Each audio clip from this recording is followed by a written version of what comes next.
Hello everyone, let discuss about types of skull. Skull का जो प्रकार है ये आपका ऑक्सीपिटल कॉन्डाइल की संख्या के आधार पर होता है। भाई ये ऑक्सीपिटल कॉन्डाइल क्या होता है, हमारे ब्रेन से जब रीढ़ की हड्डी जुड़ती है तो अगर रीढ़ की हड्डी जुड़ने के लिए आपका एक ऑक्सीपिटल कॉन्डाइल प्रेजेंट है तो इसे मोनोकॉन्डाइलिक स्कल कहा जाता है, और वहीं पे अगर ज्वाइंट के लिए आपका दो ऑक्सीपिटल कॉन्डाइल प्रेजेंट होगा तो उसे डाइकॉन्डाइलिक स्कल कहा जाएगा। चले देखते हैं और इनमें क्या क्या चीजें हमें पढ़नी है। तो भाई सबसे पहले बात करें मोनोकॉन्डाइलिक स्कल की, तो हमने क्या कहा, यहाँ पे सिंगल ऑक्सीपिटल कॉन्डाइल प्रेजेंट होता है। इट मीन पश्च कॉन्डाइल की संख्या एक होती है, इसीलिए इसका नाम क्या है, मोनोकॉन्डाइलिक स्कल है।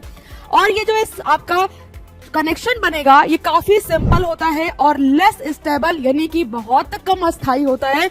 और ये आपका कनेक्शन ठीक है, सिंपलर लेस स्टेबल कनेक्शन होता है। और ये काम क्या करता है, जब स्टेबल आपका नहीं है यानी लेस स्टेबल है तो इसमें फ्लेक्सिबिलिटी भी, लचीलापन बहुत ज्यादा होता है, जिसके कारण जिन प्राणियों में मोनोकॉन्डाइलिक स्कल होगा वो अपने स्कल को, खोपड़ी को ज्यादा रोटेट कर पाते हैं, ज्यादा घुमा पाते हैं हम लोगों के कंपैरिजन।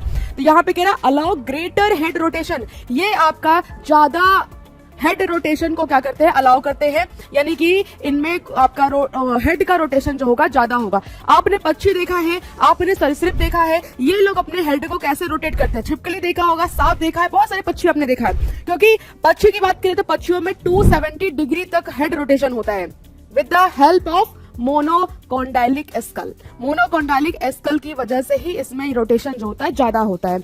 एग्जाम्पल याद रखिएगा, सारे के सारे रेप्टाइल्स और बर्ड इसमें शामिल है। रेप्टाइल्स और बर्ड में मोनोकॉन्डाइलिक स्कल होता है, ध्यान रखिएगा, क्वेश्चन यहाँ से बनता है।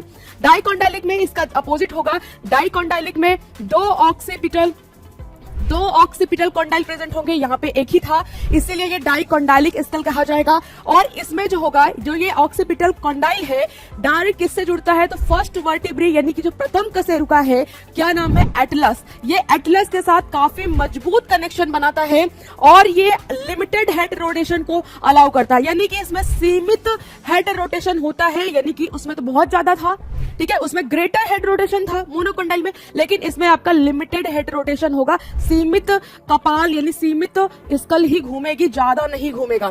और यहाँ पे एग्जांपल में याद रखेगा मैमल्स और एम्फीबियन।